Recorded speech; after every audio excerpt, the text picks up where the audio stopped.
or the death penalty for the attackers who killed 137 people at a Moscow concert hall.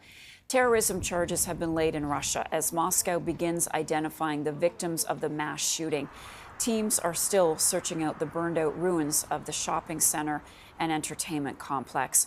4 men accused of staging the attack appeared in court. They're now being held in pretrial detention until May. The Kremlin claims they were arrested while trying to escape to Ukraine. Kyiv has denied any involvement in the attack. Friday's attack was the deadliest inside Russia in 2 decades. It's estimated about 6,000 people were at that concert when the attackers began shooting. They set the venue on fire, causing the roof to collapse.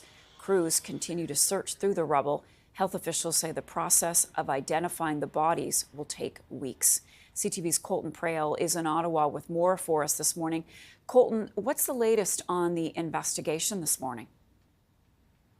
Well, that search through the rubble is expected to continue on into Tuesday, but as far as the investigation goes, they're still no closer to determining an actual source behind the attack. This is despite, of course, French and American intelligence and ISIS itself all claiming responsibility for the attack, or ISIS claiming responsibility, French and American intelligence reiterating that confirmation as well. Russian officials have yet to determine an official party behind this attack, not responding to those ISIS claims. In the investigation, we know that 11 people have been detained. 4 of them, the suspected gunmen, appeared in court late Sunday night in Russia. About 11 o'clock, they arrived at the courthouse there. Their faces swollen, bruised. One 19-year-old man appeared in a hospital gown in a wheelchair. A Reuters reporter who was there said it looked as though he was missing an eye. Russian media is going with, or has been reporting that it appears that the men were tortured.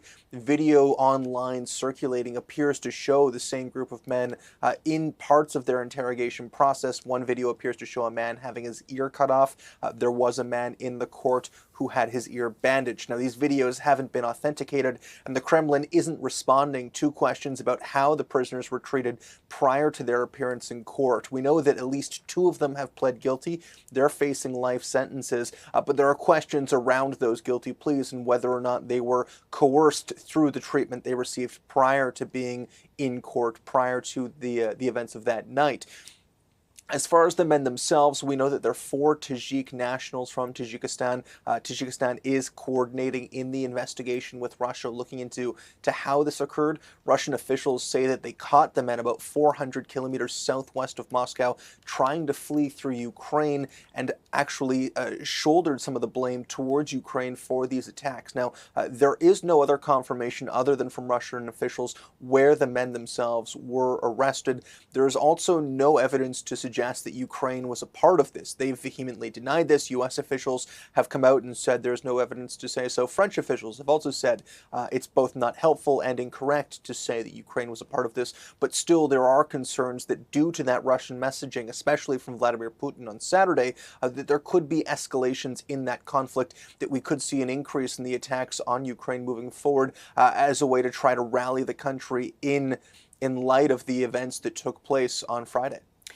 And Colton, Russia was tipped off about this. U.S. intelligence showed that there was something brewing.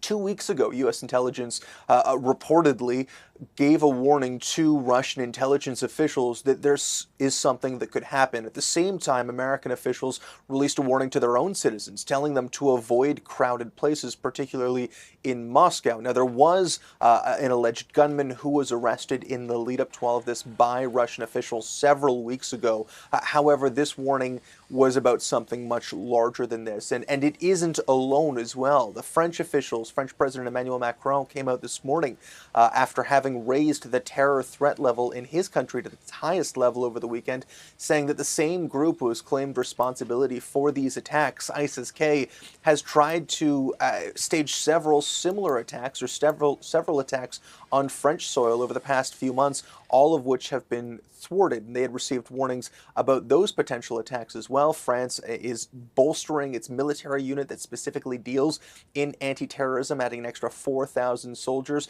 There are a lot of questions about whether Russian intelligence dropped the ball here, if they didn't heed the warnings, if they hadn't paid attention to this. It's not the first time that Russia's been targeted by ISIS. There was the St. Petersburg bombing in 2017, another incident involving a Russian plane over Egypt in 2015 that killed more than 200 people. So it's not uncommon for them to be a target of ISIS. It certainly wouldn't have been out of the realm of possibilities. There are a lot of questions as to whether they responded appropriately to this warning that American intelligence officials say they delivered weeks before the devastating attack on Friday.